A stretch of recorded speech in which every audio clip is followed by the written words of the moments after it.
Hello. So today I'm going to talk about setting boundaries. Setting boundaries is another part of our coaching that is so important because if you're a people pleaser or you find that you're not making, you're saying yes to everything, saying no to yourself, this is where boundaries can really be. It can be around work, relationships, it can be around friends. But if you're someone that's struggling to say no to things, then this is really important. And a lot of the people that we work with, this is exactly some of the areas they're struggling, which means it can leave you feeling stressed, it can mean you're feeling overwhelmed, sometimes exhausted because you're giving your time, your space, your energy to so many other things and not yourself. So I'm going to explain a little bit about what boundaries are.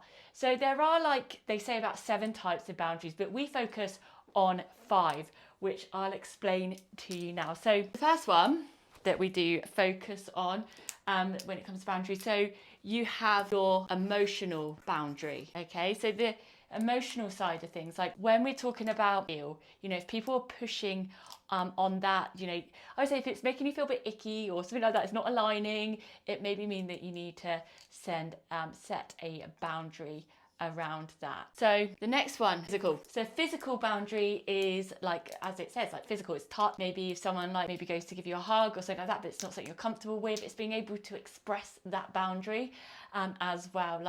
So you've got your emotional, you've got your physical. Next one, probably a very important one as well, workplace. And a lot of people I work with, usually this one is probably one of the biggest ones we have to work through because they find it hard, thinking they need to say yes to everything, project, the time it's taking, maybe being overworked. This is something that I've worked through myself on my own journey. When I used to work in the fashion industry, I had to set some boundaries in place because I was exhausted. They were piling more and more work on me. Because especially if you're good at your job, they think, oh, so-and-so can do it, they can cope.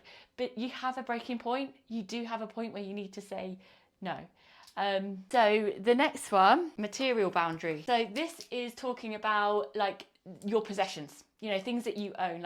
So if people are taking advantage maybe of the things that you own, your possessions, being able to set boundaries around that as well. And lastly, another important one is time. So time boundary as well. People taking advantage of your time, so you're left with nothing yourself. Now, when we can understand our boundaries, and understand what maybe is leaking away from us. Like I said, it can leave you feeling overwhelmed, it can leave you feeling stressed. The most important thing I say to my clients to start with is don't say yes to someone else if it means saying no to yourself. It's okay to say no. Sometimes we feel like we have an obligation to say yes to everything, maybe social events, maybe work, but we don't have to. And a lot of the work we do is around 1, recognizing these boundaries, and then 2, how to establish them. And that's where we do a bit deeper work. We talk about the communication skills behind this as well. Why we do this, and you're probably thinking, why is this included? Is because if you are not looking after these boundaries, then you're going to run out of time to do things for yourself, your own well-being, your own self-care.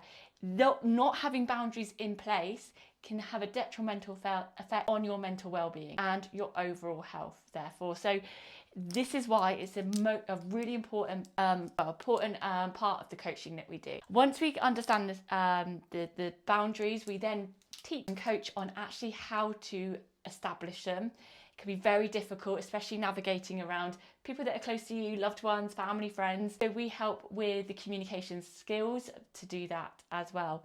Same with the workplace, being able to communicate how you're feeling rather than being quite abrupt, or as well being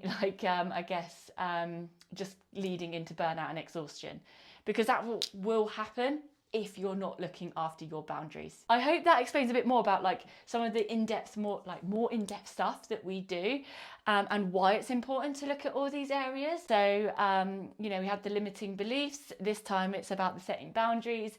But go and check out my other videos if you haven't done so already to explain a little bit more about how you look after your overall health and well-being.